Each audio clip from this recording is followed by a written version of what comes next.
para después formar un tendón que se llama tendón rotuliano, que es el que del vértice sale el tendón rotuliano y se va a la tuberosidad anterior de la tibia, ¿sí? Que es lo que permite también, obviamente, soporte a la articulación, en este caso de la rodilla. La extremidad inferior prácticamente esta es la región de la pierna, ¿sí? Cuando hablamos de la región, la estructura que está por arriba de aquí, hablamos de la región femoral o la región del fémur. Entonces, prácticamente la tibia y el peroné, que son también dos huesos largos, uno está localizado medialmente, ¿sí? O sea, está hacia la línea media y el otro está localizado de manera lateral o hacia afuera. Por eso es que yo les digo siempre que, ¿por qué se llama este hueso tibio? Porque está más calientito. En posición anatómica, la tibia siempre está pegadito a la línea media. La tibia también es un hueso largo, ¿sí? Cumple con todas las características de un hueso largo, ¿sí? Que predomina su longitud, su espesor y su anchura y está localizado anterior y medial a la pierna. ¿Qué significa anterior y medial de la pierna? O sea, si ustedes ven la estructura del fémur, ¿sí? Se articula, ustedes ya saben que se articula con la tibia, pero la tibia resulta que si la vemos de arriba hacia abajo, está un poquito más hacia adelante. Por eso es que está un poquito anterior, ¿sí? En relación a la articulación. Por eso se llama anterior y medial, porque ya saben que está hacia la línea media o hacia adentro. Entonces, como si estuviera un poquito hacia adelante nada más. Evidentemente, si lo observamos, pues nos damos cuenta que es un hueso grueso, ¿sí? Un hueso de gran tamaño, pero comparado con el fémur, pues no se compara la estructura en este caso comparado. Entonces es el segundo hueso más largo o de mayor tamaño en este caso del cuerpo, ¿sí? Consta ya, igual que todos los huesos largos, de dos extremidades, ¿sí? Extremidad proximal o epífisis proximal y distal, y en este caso un cuerpo que ahorita vamos a ver cómo está como rotado sobre su propio eje un poquito, o sea, no es totalmente recto y tiene forma como de triángulo. La extremidad proximal, ¿sí? Que es esta que tenemos aquí, pues obviamente tiene estructuras importantes que le van a permitir la articulación con los cóndilos del fémur, que van a formar específicamente pues la articulación de la rodilla. En este caso, aquí tiene unas estructuras que se llaman cóndilo medial, que es este platillo, que es como un plato, ¿sí? Y tiene otro cóndilo que se llama cóndilo medial, que es cóndilo lateral y cóndilo medial, que son los platos donde se sientan en este caso, las estructuras condíleas del fémur, que es lo que le va a permitir desplazarse en el momento de la flexión y de la extensión. Y arriba de estos cóndilos está este platito que les decía que se llaman mesetas tibiales, ¿sí? Las mesetas tibiales van a ver ustedes que es donde se inserta o donde está, perdón, alojado, donde está sentado los meniscos, ¿sí? Que son los amortiguadores, en este caso, de la articulación de la rodilla. Entonces, también hay unas estructuras que se llaman eminencias intercondilias, que son estas que tenemos aquí. El fémur tiene un espacio entre los dos cóndilos, tiene un espacio. ¿Para qué? Para que la eminencia intercondilia, o sea, si se dan cuenta, aquí hay un platillo, es como el platillo tibial lateral, el platillo tibial medial, y se forma una pequeña como pirámide. Entonces, eso va a permitir que se desplace fácilmente en la estructura que hay en el surco que se produce en la extremidad distal del fémur. Y esta eminencia intercondilia va a permitir la inserción de los ligamentos cruzados, ¿sí? Anteriores y posteriores, que lo van a ver más adelante. Hay una estructura que se llama tubérculo de Jerdin, ¿sí? Que en algunos puede estar, en otros no puede estar, ¿sí? Es una estructura ósea inconstante y también tiene una estructura, esta que ustedes ven aquí, que es una carilla articular, ¿sí? Esta que está aquí es porque acuérdense que el peroné o fíbula se articula en su extremidad proximal con la extremidad proximal de la tibia, ¿sí? Para formar una articulación que se llama articulación tibiofibular proximal. Entonces, también esta carilla articular es importante ubicarla. Ya sabemos que si nosotros localizamos esta carilla articular fibular, pues obviamente sabemos que esta es la parte lateral, porque aquí va el peroné y esto va hacia afuera. Tiene otra estructura muy importante que se llama tuberosidad anterior de la tibia, que es esta que está aquí. ¿Sí? Tiene como una especie de chipote grande. Sí, es un accidente óseo que le va a permitir la inserción aquí. Se va a insertar en la tuberosidad de la tibia. Ojo, se va a insertar el ligamento rotuliano. ¿Sí? ¿Se acuerdan que les dije que aquí estaba la rótula? ¿Sí? De la rótula llega un ligamento que se llama ligamento, o un tendón que se llama tendón del músculo cuádriceps, ¿sí? Cubre la rótula y después sale de esta misma rótula el ligamento que se llama ligamento rotuliano, ¿sí? El ligamento rotuliano es el ligamento que cuando ustedes van, o sea, hacer una exploración neurológica, es el ligamento que se percute o que se golpea y es el que nos hace que la rodilla haga este movimiento hacia arriba. No sé si les ha pasado o alguna vez lo han estimulado, ¿no? Entonces se llama ligamento rotuliano. Ojo, en la tuberosidad anterior de la tibia se inserta el ligamento rotuliano. El cuerpo, ¿sí? Tiende a ser más recto, o sea, la línea que sigue el cuerpo de la tibia tiende a ser un poco más recto, ¿sí? Es de forma triangular, ¿sí? Si nosotros agarramos, hacemos un corte, en este caso en la tibia, y lo ponemos de frente, vamos a ver como si fuera un triángulo. Entonces, este triángulo, pues tiene, por lo tanto, aquí está, antes que se me olvide, este ligamento rotuliano, ¿sí? Y este es el ligamento del tendón del cuádriceps, este es el músculo cuádriceps, el tendón. El tendón del cuádriceps llega en la parte superior, o en la base, y en el vértice se extiende el ligamento rotuliano para terminar en la tuberosidad anterior de la tibia, ¿no? Estas son clásicas preguntas de examen. Tiene forma triangular, entonces tiene 3 caras y tiene 3 bordes. El borde anterior de la tibia, ¿sí? Que es este que vemos aquí, vean, es un borde filoso. ¿Sí? Es el borde anterior de la tibia, es un borde filoso, ¿sí? Y tiene una cara, y su cara medial mira un poquito hacia el frente. ¿Cuál es el borde anterior de la tibia? Si ustedes se tocan la pierna, ¿sí? La pierna, esa línea que ustedes tocan, ¿sí? Que a veces nos golpeamos, o nos golpean, o nos golpeamos con la cama, o con una silla, esa es el borde anterior de la tibia. Es una línea recta, gruesa y muy superficial. O sea, está bien pegadita a la piel. Inclusive tan pegada está que es palpable. Eso es a lo que regularmente conocemos como espinilla, ¿no? Que es la parte anterior de la tibia, ¿sí? Y esta va a terminar arriba, pues ya habíamos comentado, en la tuberosidad anterior de la tibia. O sea, la tuberosidad anterior de la tibia, si vamos descendiendo, vamos a formar vamos a tocar este borde que se llama borde anterior, ¿sí? Que en este caso va a formar lo que ya conocemos como espinilla. Si la tibia está articulada con el peroné, o sea, se articula un hueso con el otro, pues tiene que tener también un borde, ¿sí? Sí, tiene que tener un borde, que es este que tenemos aquí, que se llama borde interóseo. Si lo vemos así, pues sería el borde lateral, que es el borde que mira hacia afuera. Bueno, el borde interóseo es muy importante porque ahí se va a extender, como en el cúbito y en el radio, una membrana que se llama membrana interósea, que va a permitir que la tibia y el peroné estén fijos y no se muevan tan fácilmente, ¿no? En la cara posterior, que es esta que tenemos aquí, esta sería la cara posterior de la tibia. Si se dan cuenta, vean cómo la tibia pareciera que está como un poco rotada sobre su propio eje.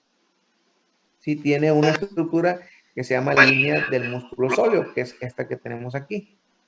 Aquí se va a insertar un músculo, o a tener un músculo que se llama músculo sóleo. Y más hacia el centro o hacia la línea, hacia la parte media del hueso, ¿sí? Vamos a encontrar el foramen nutricio del hueso, en la cara posterior también, ¿no?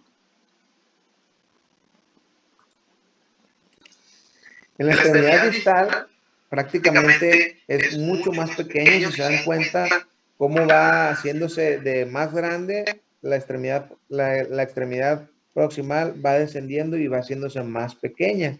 Entonces va disminuyendo el tamaño, ¿sí?, de la estructura del hueso, pero esta es una zona muy importante porque va a formar una parte que se llama maleolo medial. O sea, a medida que va descendiendo, ¿sí?, su extremidad, su parte medial va a formar una pequeña saliente ósea que se llama maleolo medial. Y esta se va, ¿por qué es importante? Porque esta maleolo medial junto con otra estructura del peroné van a formar la articulación, en este caso del tobillo. Este extremidad distal se va a articular, ¿sí?, con el hueso talus del pie.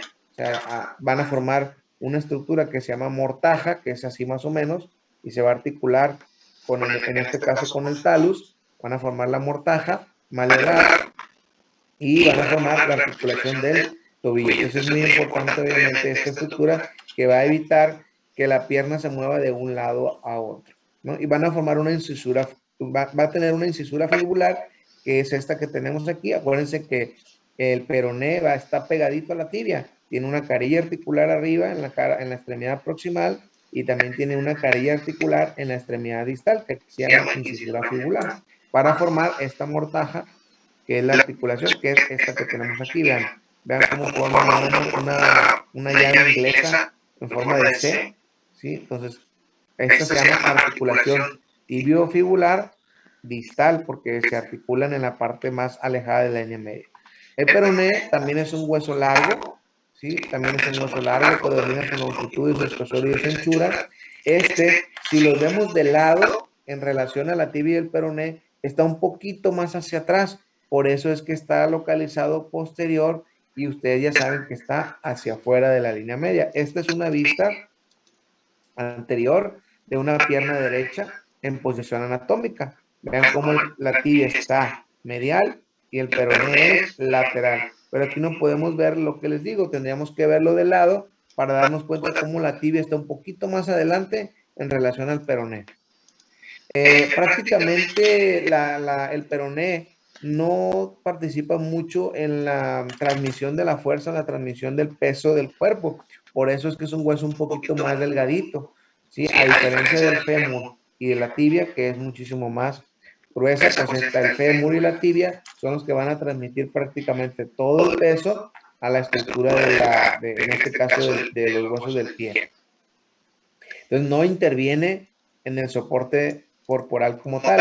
Obviamente las fuerzas que se ejercen en el fémur sí se distribuyen a través del peroné también, pero en menor proporción, ¿no? Toda la mayor parte del peso y del soporte es fémur y tibia, ¿no? Tiene prácticamente una inserción, su función principal pues es para insertar algunos músculos, ¿sí?, que van a permitir movimientos inclusive del pie. ¿Sí? Entonces, alrededor de 9 músculos se articulan en toda la estructura del peroné, además de la membrana interósea que tiene. Tiene también un cuerpo como forma triangular, ¿sí? Entonces también tiene un borde anterior, pero el borde anterior no se puede palpar porque, como repito, como está un poquito hacia atrás, no se puede palpar en relación al borde anterior de la tibia, que esta línea, que les decía que si se tocan ahorita su pierna, esto es lo que ustedes van a palpar. Perdón, esta línea de la parte anterior, esto es lo que ustedes van a palpar en un momento dado, que se llama espinilla. Tiene una cabeza con un pequeño cuello, ¿sí? Está también ligeramente retorcido, ¿sí?, el cuerpo sobre su propio eje. Y lo más importante es que al finalizar, acuérdense que se articula en su parte proximal con la tibia, y en su parte distal también se articula con la tibia para formar esta estructura que se llama maleolo lateral. El maleolo medial es de la tibia, el maleolo lateral es del peroné. Estos van a formar la estructura que se conoce como mortaja maleolar. La mortaja maleolar es esa que va a formar para articularse con los huesos del pie, específicamente el hueso talus, ¿no? Y forman específicamente la articulación del tobillo, ¿sí? ¿Qué tipo de lesiones se pueden presentar? Pues obviamente, como son huesos que tienen que ver mucho con el soporte del peso de nuestro cuerpo, pues evidentemente puede haber diferentes tipos de lesiones, ¿sí? Ustedes ya han escuchado hablar de lo que es la fractura de cadera, ¿sí? La fractura de cadera es cuando, pues obviamente se fractura el cuello del fémur, ¿sí? Y en este caso hay una pérdida de la continuidad de esta estructura y se pierde prácticamente toda la movilidad de la articulación. Entonces, a eso se le llama fractura de cadera. Vean cómo aquí hay una fractura del cuello del fémur, aquí hay una fractura del cuerpo del fémur y aquí hay una fractura también prácticamente entre los trocánteres, que se llama o intertrocantérica o transtrocantérica, porque se fractura parte entre los dos trocánteres que tenemos, ¿sí? Regularmente el mecanismo de lesión de estas fracturas, que es más común obviamente en los adultos mayores, pues es por caídas de su propia altura, ¿sí? Caen sobre la región del fémur, sobre la región de la cadera y se produce esta lesión, ¿no? Yo creo que más de alguno hemos tenido un familiar o un abuelo con una fractura de cadera. Y bueno, en una radiografía, vean cómo se ve una fractura conminuta, ¿sí? En este caso transtrocantérica, ¿no? Vean cómo el hueso que es ¿se acuerdan que les digo? Seguimos la línea del hueso y vean cómo se pierde la línea derechita, aquí hay un escaloncito, ahí hay una pérdida de continuidad. Y aquí obviamente hay una partecita en donde también se desprendió una parte de los trocánteres. Entonces es conminuta, o sea, como son varios fragmentos, ¿no? Obviamente esta fractura va a condicionar que el adulto mayor o la persona que la tenga va a condicionar obviamente una imposibilidad para la deambulación. Y aquí es donde ya entran a poner una prótesis de cadera, o sea, ponen una cabeza con un clavo de titanio y es cuando ponen lo que es que operan de las caderas, ¿no? Yo creo que han escuchado. Otro tipo de fracturas que se pueden presentar en la parte distal del fémur, vean cómo hay aquí, acuérdense que estas son parte de la línea supracondilia, se van a formar el cóndilo lateral, cóndilo medial, bueno, una fractura supracondilia transversal, una fractura entre los cóndilos, ¿sí? Intercondilia, ¿sí? Una fractura multifragmentada, o sea, una fractura multifragmentada, múltiple, o sea, ven cómo la parte del cuerpo del fémur llegó a fracturarse en varios pedazos, también hay una intercondilia, ¿sí? Y también inclusive una supracondilia, o sea, son muchos pedacitos, ¿sí? Los que se producen. Y aquí, por ejemplo, es una fractura de un solo cóndilo, o sea, puede ser que se fracture nada más esta zona, ¿sí? Sin haber esta fractura entre las dos, ¿no? Entonces, puede ser medial o lateral. En este caso, es una fractura del cóndilo lateral, ¿sí? Que tenemos aquí. Entonces, esos regularmente son por presión, ¿no? Por mecanismo de presión. Son comunes a veces las fracturas de este tipo, inclusive la cadera, en las personas que van manejando auto y chocan, como uno va con los pies así frenando y acelerando, pone uno los pies como mecanismo de defensa y eso condiciona a que el golpe lo recibamos en los pies, se transmite la fuerza del impacto y se puede fracturar en este caso en esta zona, ¿no? Evidentemente la tibia y el peroné pues también sufren, ¿no? Fractura de rótula, vean cómo es una rótula normal localizada en la región anterior. En esta imagen pueden observar lo que les decían, miren, vean cómo la tibia está un poquito más adelante en relación al peroné. Por eso es que la tibia es anterior y medial y el peroné es posterior y lateral. ¿Sí? Entonces, si lo vemos de lado, la tibia está un poquito más adelante. La rótula normal, aquí se inserta el tendón del cuádriceps y el ligamento rotuliano, el tendón rotuliano, y pues puede fracturarse también, una fractura sin desplazamiento, ¿sí? Transversa desplazada del vértice, ¿sí? Del vértice que es el pico de ese triángulo. A veces el ligamento rotuliano jala la rótula y entonces la fractura o la desprende. Una fractura conminuta o multifragmentada, ¿sí? Desplazada y no desplazada. Cuando caemos de rodillas o cuando caen de rodillas, ¿sí? Se puede provocar una fractura de rótula de este tipo, ¿sí? Verticales, pues una sola zona de la rótula, uno de sus bordes, y osteocondrales, que en este caso esta no es una fractura como tal, sino que es una formación ósea extra, ¿no? En una radiografía vean cómo se ve, ¿sí? Aquí está la estructura de la rodilla, vean, la piel, se observa aquí, los músculos y vean la rótula, cómo está partida en dos, ¿no?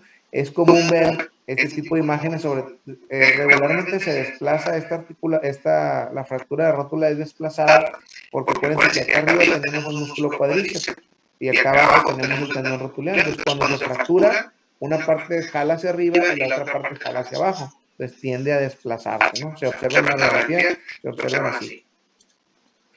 Pues es común ver, ¿no?, en los jugadores de fútbol este tipo de lesiones. Vean la línea, cómo está quitando aquí las espinilleras, por eso se llaman espinilleras, porque cubren la espinilla, que es el borde anterior de la tibia. Vean cómo está recto, ¿sí? Se ve una línea recta, pero observen, vean aquí, cómo se pierde la línea de continuidad por un traumatismo directo, ¿sí? Y puede provocar, evidentemente, en el caso de la imagen anterior, es más común que haya sido una fractura de fémur. Regularmente es común que se fracture el fémur y se fracture también la tibia, porque acuérdense que están conectados con una membrana interósea. Entonces, la fuerza o el mecanismo de lesión se transmite a través de esa membrana interósea y como el peroné es más delgadito, tiene menos fuerza, es más fácil que se fracture el peroné en relación a la tibia. Obviamente el impacto en el caso del futbolista pues es un choque importante o una patada importante y entonces condiciona también fractura en este caso de la tibia. Pero aquí solamente estamos observando una fractura solita, en este caso del peroné.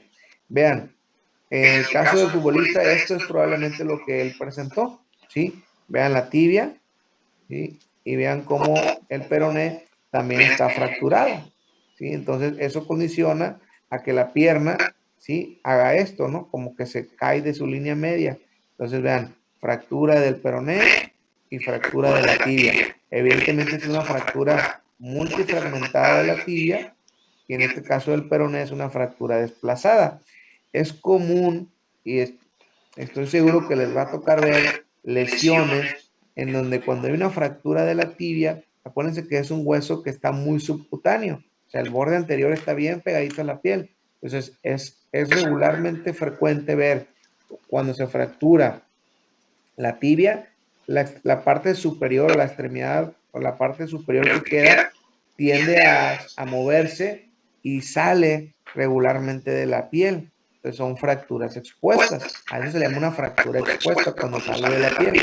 Cuando no sale, se conoce como fractura no expuesta. Pero como está muy subcutáneo, es común que este hueso que se parte perfore el tejido celular subcutáneo y la piel y salga el hueso de la estructura de la piel. Entonces a eso se le llama fractura expuesta, ¿no? Fractura del tobillo, ¿sí? ¿Se acuerdan que, bueno, al más de uno de ustedes ha tenido un problema que se llama esguince de tobillo o luxación de tobillo? Bueno, cuando van caminando, ¿sí? Cuando van caminando con zapatillas muy altas o que vamos corriendo o que bajamos una escalera y pisamos mal, realizamos un movimiento ya sea de inversión o un movimiento de eversión, que es hacia adentro o hacia afuera, y eso va a condicionar una inestabilidad en el tobillo. Y si no hay una lesión como esta, ¿sí?, pues obviamente puede haber un elongamiento de los ligamentos y eso puede condicionar lo que nosotros conocemos como esguince, ¿sí?, o luxación del tobillo.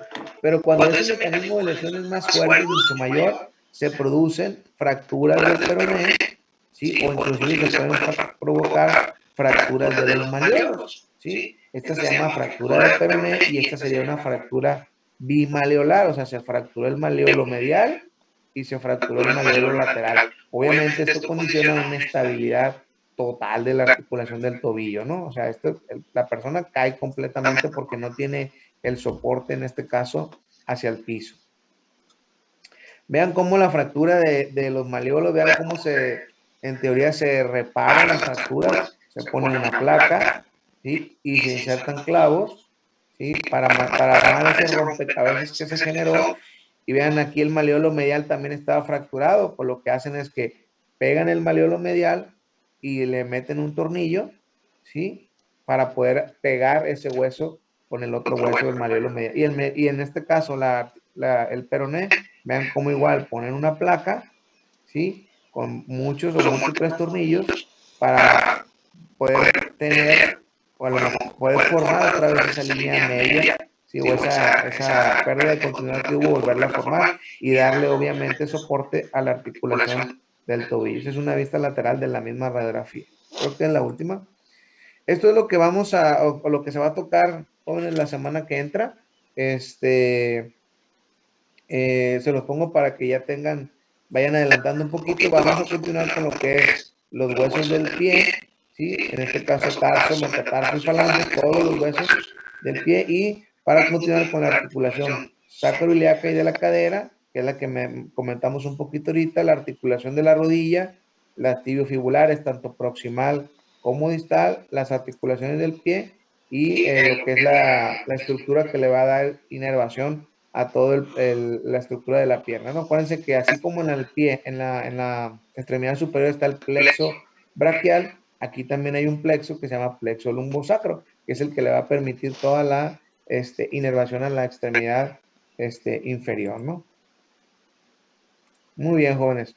Les deseo buen fin de semana. Nos vemos, si todo sale bien, nos vemos el lunes. Se cuidan mucho, ¿no? Que tengan buen día. Éxito.